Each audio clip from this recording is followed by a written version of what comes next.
top 5 today. Well, right now. I keep saying today. Childhood, today's top 5. Right now's top 5 is about childhood sports heroes. We all had them. So it inspired me to be the great athlete I am today. Yes. And so what I tried to keep out were sports guys that I loved as I got older, because right. they're like a guy like Paul Pierce. I mean, I was an adult when he right. and I loved him, but let's face it, man, not a childhood sports hero. Am I going to know any of yours? I think you're going to know. I think you're going to know 2 of them. Yeah, because you're going to know all of mine, but okay. Right. I think you're going to know most of mine. So, all right. Are you ready to do this? Yes, I am. Top 5 childhood sports heroes.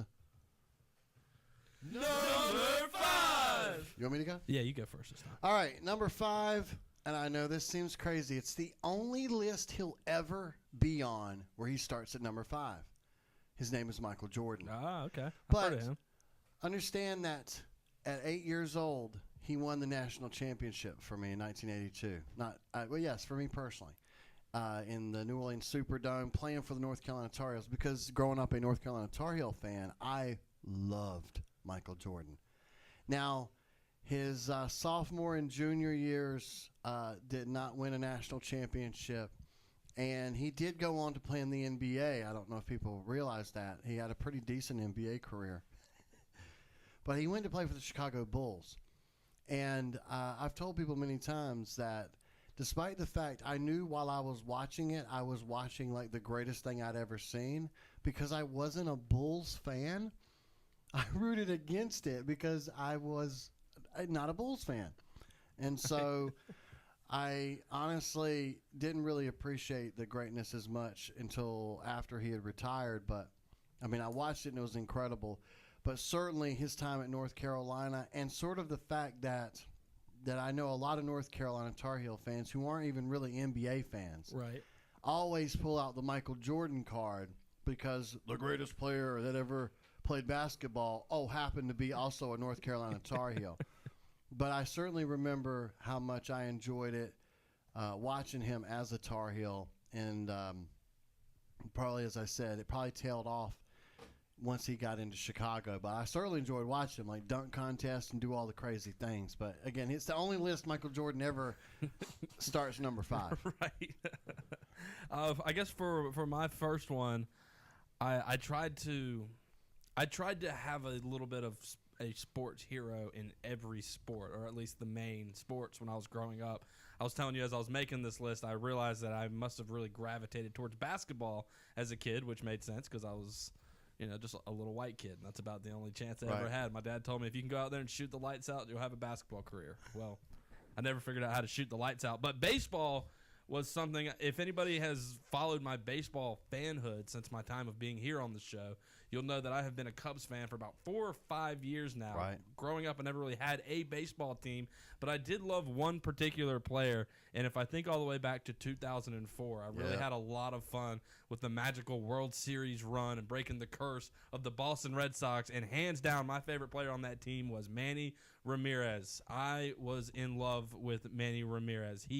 What the old saying for Manny is Manny being Manny, and he had a larger-than-life personality, which is what really made me fall in love with Manny Ramirez. I remember the time he was out in left field and he disappeared into the big green monster for like a whole entire inning and then just popped back up, and it's like, oh, Manny's back. Like, it's good. Our left fielder's sitting out there. And then one of the greatest stories I ever heard was Manny Ramirez was pulled over in Boston by a police officer, and when the police officer was trying to give him a speeding ticket, Manny Ramirez said to the officer, "I don't need tickets. I can get you tickets."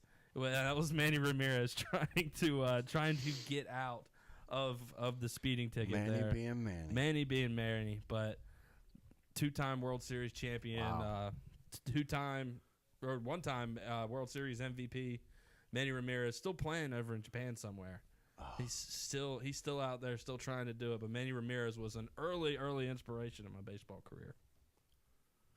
Number 4. One of the few men to hit over 500 career home runs as a Major League Baseball player.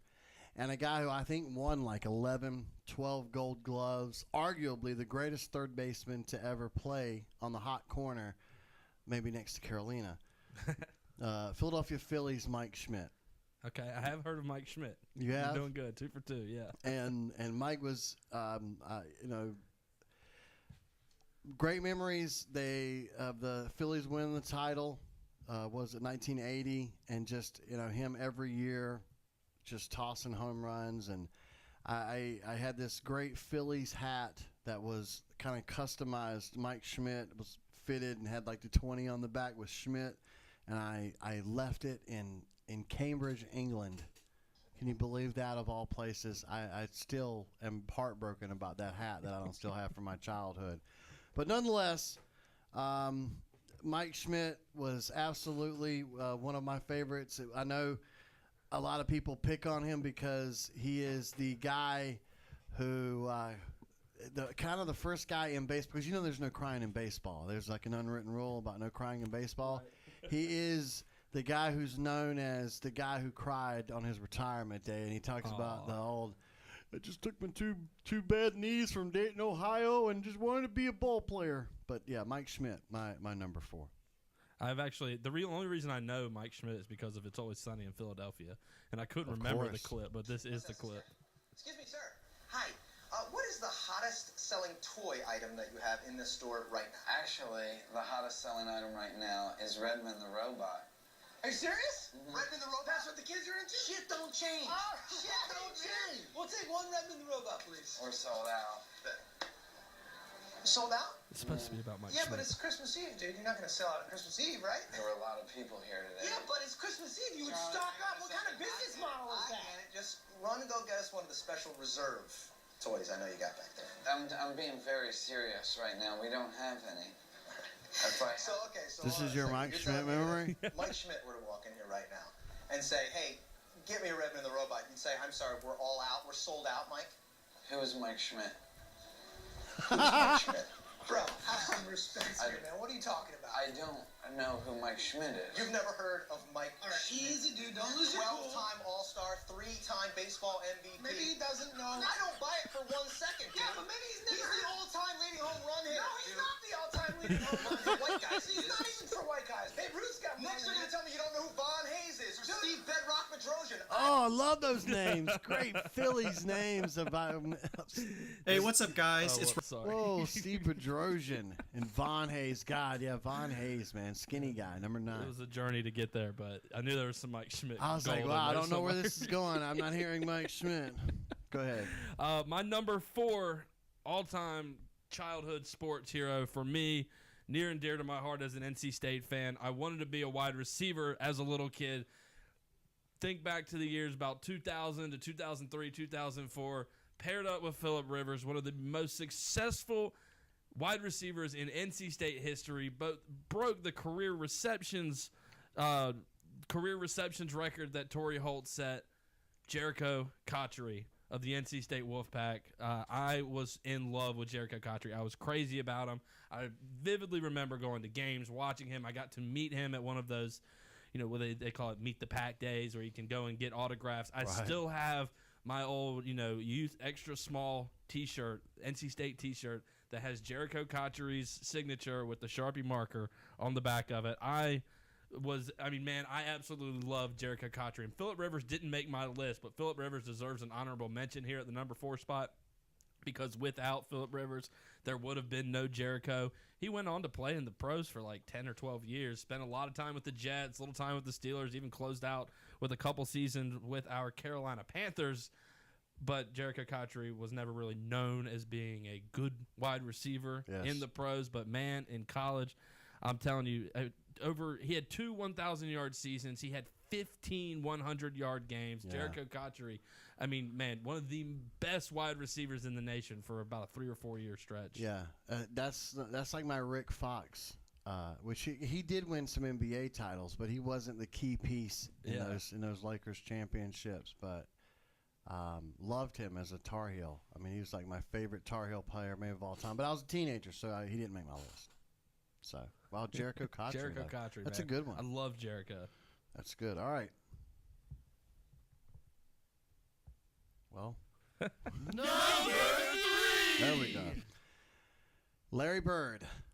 It's another name you probably know. Mm-hmm. Yeah, just incredible. I mean, listen, it was a weird, I'm not turning this into a social moment, but, Larry Bird kind of was the just growing up, one of the most iconic players. And it was a time when, just quite frankly, maybe similar to now, where there just aren't any good white basketball players. Right. And there was a rule that I was telling you that I didn't understand, but because I grew up in a predominantly black neighborhood, and when you pretended on the basketball floor, it was like I had to be Larry Bird. So, and I didn't want to be Larry Bird for starters. I wanted to be some other player, but it kind of got beat into me. But he was a great player, and I loved watching him. And certainly right around that time, I was saying 84, 86. What was it? The other championship that they won, but just he was an incredible player, fun to watch, and just looking at him, there was nothing that should scream basketball to you. I mean, and I get it. He's 6'6", and you've seen him do things, but let's face it, you've seen Larry Bird. Oh yeah. He's a goofy-looking dude, real pale, blonde hair. It's kind of weird looking, but man, that dude can ball. Unbelievably. And I kind of wanted to be that way as a kid, right? Like the kid, because I certainly didn't look like I could ball, but I wanted to sort of do the same thing. Like, man, that dude's one heck of a basketball player. Right, So look at him. Larry Bird, without a doubt, one of my big childhood sports heroes. Still one of the craziest things ever, and this has nothing to do with Larry Bird's talent as a basketball player. It's just simply the way the game has changed. But the fact that Larry Bird only finished with 649 career three-pointers. And he was one of the greatest three-pointers shooters ever. Yeah. Right. And Danny Green already has more three-pointers made in his career. Danny Green has more three-pointers than Larry Bird. So I've always thought that was funny, but I know that doesn't mean anything. My number 3 favorite sports hero, again, harks back to my young basketball fandom days. Allen Iverson of the Philadelphia 76ers. This was my original span as a 76ers fan back in the days of Allen Iverson, Dikembe Mutombo, Aaron Mackey, Eric Snow, I think, was on that team for a while. Allen Iverson was the true definition of just grit and fire and energy and scrappiness. I was always the little guy growing up. I did not actually grow till I was like 10th grade, 11th grade. I was always the real short kid. So when I got to step out on the basketball court and think I was Allen Iverson, 11-time All-Star, league MVP. Like I said, just played with more grit and fire than anybody. The dreadlocks were just awesome. The cornrows were awesome. I did watch a documentary on him on Netflix about 2 weeks ago. Really poorly done documentary. But to see the background that Allen Iverson came from, and, just terrible and crime-ridden and all of that, and to sort of just say, I'm going to get out, I'm going to break free just by being a fantastic basketball player. And he talked trash, man. Oh, yeah, he great. Talked trash, and I loved seeing that, especially out of my number 1 guy on this list. But Allen Iverson, really, really, really one of my favorite players to watch growing up. Those early series with the Lakers, oh, yeah. Man, loved it back in the early 2000s. Number 2, and he's all over here, but he is Miami Dolphin quarterback Dan Marino. Where's the camera? Right here? Yeah, right there. Dan Marino, Dan the man. We had a love-hate relationship at times because, despite his greatness, his inability to win championships certainly frustrated me. But this guy was, I wouldn't have thought it, but was sort of the pioneer that before long the entire NFL would just go to this offense and be like, you know what? We don't need to run the ball 30 times. Let's throw it 50 times. And, just growing up, I probably had 1 billion of those like Marino replica jerseys, because you grow as a kid. So it seemed like every year they'd have to buy me a new one. Right. And, but man, yeah. I certainly, as I was telling you, love hate because they won a lot of games, a lot of 10, 11, 12 win seasons, but no Super Bowl rings to show for it.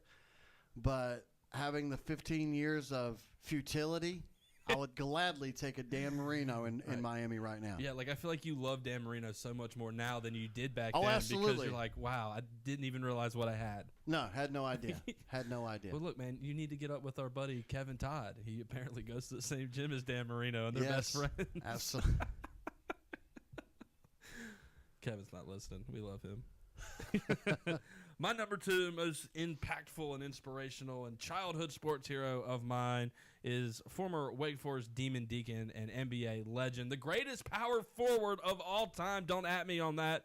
Tim Duncan. Tim Duncan was the man. Hails from the U.S. Virgin Islands. Even has been such a great human being, so much to the extent that he has already received the U.S. Virgin Islands Medal of Honor. He has a Medal of Honor from his home. I can't say country, territory. It's U.S. territory. But Tim Duncan, I mean, just did it so well from an early age. I met him early on. I had a uncle of mine many years ago was an assistant coach for the ECU basketball team. They had a game against Wake Forest. I got to go and see it, and then everybody already knew Tim Duncan was, it's going to be something really special. So I got the opportunity to meet Tim Duncan. I have a signed poster from Tim Duncan. It's going to find its way in here at some point. I mean, all of my sports. I was going to say I've got everybody in here but Jordan and Schmidt. So there's a bunch of Larry Birds up here. So we're going to get some Tim Duncan stuff in here. But, I mean, the numbers speak for themselves, and it's just staggering. 5-time NBA champion, 3-time Finals MVP, 2-time NBA MVP, 15-time All-Star, 10-time All-NBA first team, 8-time defensive first team. He also won the Rookie of the Year. He was a 2-time ACC Player of the Year. Like I said, the greatest power forward to ever do it. No debate there. Tim Duncan. You're number one. You're number one. You're number one. You're number one. You're number one. Well, I'm a nerd, and just like one of my other imaginary heroes, Han Solo, who loved to be a pilot, Right. Mario Andretti is my absolute number one favorite childhood sports hero, because the idea that, first off, let me just throw out the stats, guys. He's one of only 2 people to win the Daytona 500 and the Indy 500. But he's the only one to win both of those and the Formula One World Championship and the 24-hour Le Mans. What I'm saying is, if you put Mario Andretti in anything, any vehicle, he will win. Racing's different now because of sponsorships and corporate ties and all those kind of things. So back then, you could probably get away with a lot of the moving around. But I think it just had also a lot to do with when you grow up with a name like Panichelli in rural America. Mario Andretti sort of gave you this sense of belonging. Here was a guy who also was an American who had a funny last name to a lot of people, the Italian last names, but again, got in a car and just, could do amazing things. So since then, I've followed his family and rooted for his son when he drove, his grandson now that he's driving, or I should say his son's team, which is doing fairly well. But yeah, Mario Andretti, I still, he came to New Bern a few years ago, and I was working, and I became so cynical, and people think, oh, you seems like such a fun guy. I'm bitter and cynical, damn it. Okay, I'll just be honest with you. And he was here, and I was working. I was like, look, first off, I can't get out of work, and I wanted to meet him without question. But my wife ended up going down there and getting his autograph on a book that's really special to me. But I just didn't want to meet him because I was like, I don't want to mess up. Like, he could do something and mess up my picture in my head of what he's like. Right. So, and I've interviewed a lot of race people, so it's just interesting. I've just avoided Mario Andretti because I don't want to. You don't want to. I don't want to taint the image of just the. Oh, you're the greatest of all time, Mario Andretti. Yeah, like he might be a jerk. He might be, and that would just ruin everything. That's a good one. I think most people that grew up in North Carolina or have followed our in-state schools over the years will certainly remember this name. But I'm a diehard NC State fan. I had a passion for basketball growing up, and there was one guy who came in and just made waves for the NC State Wolfpack and gave me false hope that one day I would maybe see a national championship get raised in Raleigh.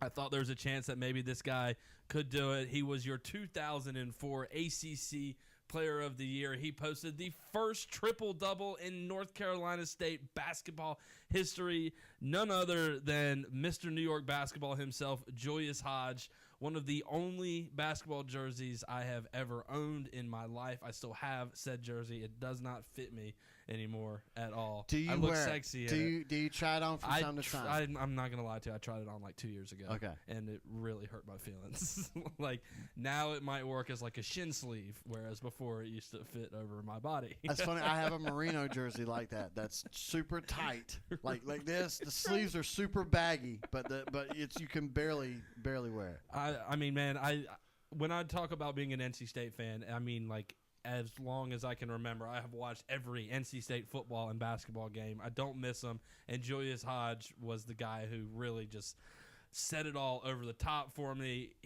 I emulated him on my own basketball court to the extent that my mother pulled me off of the floor at the YMCA here in town one Saturday morning when I was probably 10 years old, because just like Julius Hodge loved to do, I was going back on defense and slapping the court, getting down and slapping the court because I saw Julius Hodge do it and I wanted to do it. My mother yanked me off the court and beat my behind out in the hallway because she said I looked like a jerk out there.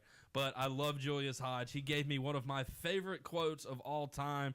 This is back in February where the then number 21 NC State knocked off number 1 Duke, and Julius Hodge will always be remembered for this little soundbite after the game. Number 2 by NC State. Let's go downstairs to Dwayne Ballard. Well, I'm down here just near the NC State locker room. Julius Hodge at the line. Biggest game of your career, and you delivered. Definitely. I had to. My teammates, my son Marcus foul out. He wanted. He told me, Jules, make your free throws. And I've been telling little man all day, my little nephew, gotta do your push-ups, gotta work on your game. Only 5 years old, gonna be the best player in the country one day. And you know what? Your nephew just watched his uncle beat number 1, Julius. Yeah, we beat them. If they number 1, then now we number 1 according to rankings. But we don't want to take none of that. We want a good game against a good team, and we're still humble, and we don't want to be ranked. We want to be out of the top 25 because we still hungry. And when we hungry, we eat. Congratulations. When we hungry, we eat. Julius Hodge will live forever in NC State infamy. Of course, he didn't have an NBA career either and got shot. Now he's coaching somewhere. He was up at Buffalo for a while, out sitting as an assistant. I don't know where he is now, but love me some Julius Hodge. I guess that's a great quote. I don't have the actual quote. I think he said it a million years ago. So I'll leave you with the Mario Andretti quote. If you're not scared, you're not going fast enough.